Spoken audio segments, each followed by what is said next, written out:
Now, in the first round of the parliamentary elections in France, the far-right National Rally and its allies have reached 33% of the national popular vote.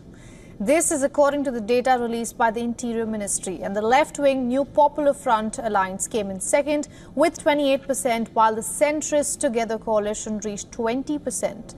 The final result now depends on days of horse trading before next week's runoff.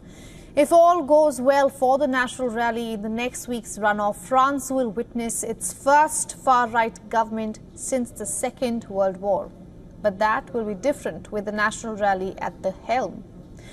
For starters, the French immigration policy would be toughened. The far-right party has vowed to end birthright citizenship, under which children born to two foreign parents in France automatically obtaining citizenship at the age of 18.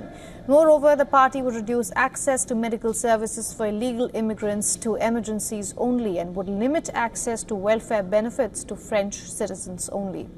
Speaking of security, the National Rally would slash welfare allowances and social assistance for families of repeat juvenile offenders. Teenagers aged 16 and above would be tried as adults. French police force would be granted an automatic presumption of self-defense in cases that involve violence. Dual nationals would be barred from holding jobs in sensitive strategic posts like defense, and they would be reserved for the French only. On the international front, National Rally has promised to cut funding to the European Union by up to 3 billion euros a year, and this to fund cuts to VAT at home, and the party would continue France's support for Ukraine, but has signalled that the military assistance would be watered down. As far as social security is concerned, National Rally would scrap Macron's pension reforms and reinstate the traditional retirement age of 62.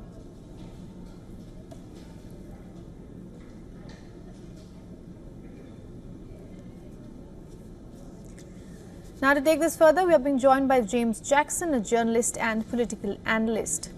James, good to have you again. No surprises from Paris at all, but fear and uncertainty seem to be the mood in the country. How is the far right going to cobble up a coalition in the coming days? I think what's important to note is that this is the first round of the French legislative elections.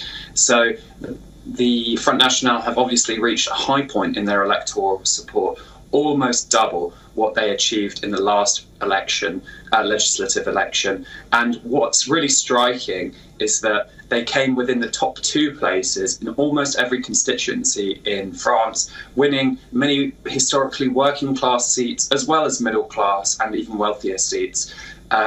Or at least coming in second place there. So what's really interesting isn't in my view, the coalition that the Front National or the Rassemblement National are going to put together. It's how the two other blocs, President Macron's bloc, centrist bloc, and the so-called Popular Front of the left, united together, are going to decide in the next election. There have been cases in which members of the centrist bloc have said they will stand aside to let the left win. And of course, the left leader, Jean-Luc Mélenchon, said yesterday that in cases where they came in third place, the left bloc would stand aside. So who wins in the next round is going to be dependent on large part on cooperation and collaboration between the other two blocs, because there are so many so-called triangular elections in the constituencies where the vote's being split three ways. So, James, are you essentially saying that there is a chance that France might not see a far-right government? I think it's likely that that they will put together a coalition, but the question is, will the Front National get a majority? Right. And the main thing that could be stopping them is cooperation between Macron's force and Mélenchon's force. Right. James, I've been speaking to a few of the voters within France, and there has been a constant mood of change, that the voters are looking for change in France. I want to ask you, what is it? Like, rather, which one is it? Have the centrists gone horribly wrong in France, or are the far right promising something right?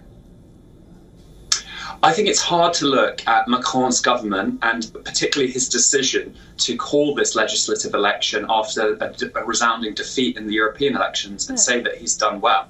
Macron is an excellent figure on the international stage, but domestically, he is much, much more controversial. A lot of French people are quite fed up at things like the pension reforms. Even though Macron's government's been good at keeping down inflation and unemployment, there are many French people who feel like culturally France is taking a direction towards being more there's a lot more immigration is quite high, and this is a huge sense of culture war in France. And in fact, even some members of minorities are now voting for the Front National. But I think this is more a question of what are the it's more a question of dissatisfaction and how the Front National have managed to capture the mood of dissatisfaction rather than going to the left. Many of the voters are going to the right, but we should remember the left did very well in this election as well.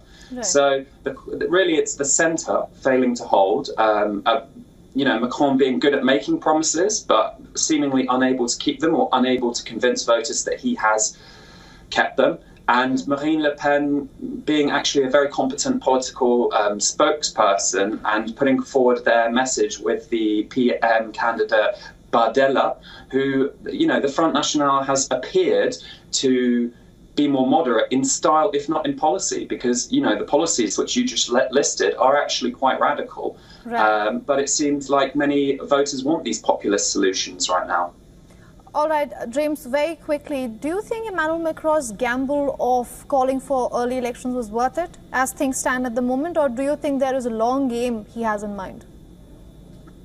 That's the question, really. To what degree is Macron thinking in terms of chess and in thinking in terms of his opponent's next steps? There is a tendency. Macron has called himself Jupiter, or he is popularly referred to as Jupiter, and he says that journalists don't understand his thoughts because they're too complex. So people are questioning, did he know that this was going to happen? Is this Macron's plan? It's entirely possible that he thinks the far right won't be able to make this legislative election a success when it comes to governing, and that this will mean that his candidate can win in the next presidential election. But I think we should be sceptical as well. I think we should say it's entirely possible, and in fact it looks likely that he's made a catastrophic, even historic error in calling these elections at a point when dissatisfaction was so high and where Marine Le Pen's force had such political momentum behind them. All right, James, thank you so much for getting us all those insights. Good to speak to you as always. Thanks for having me. For all the latest news, download the WION app and subscribe to our YouTube channel.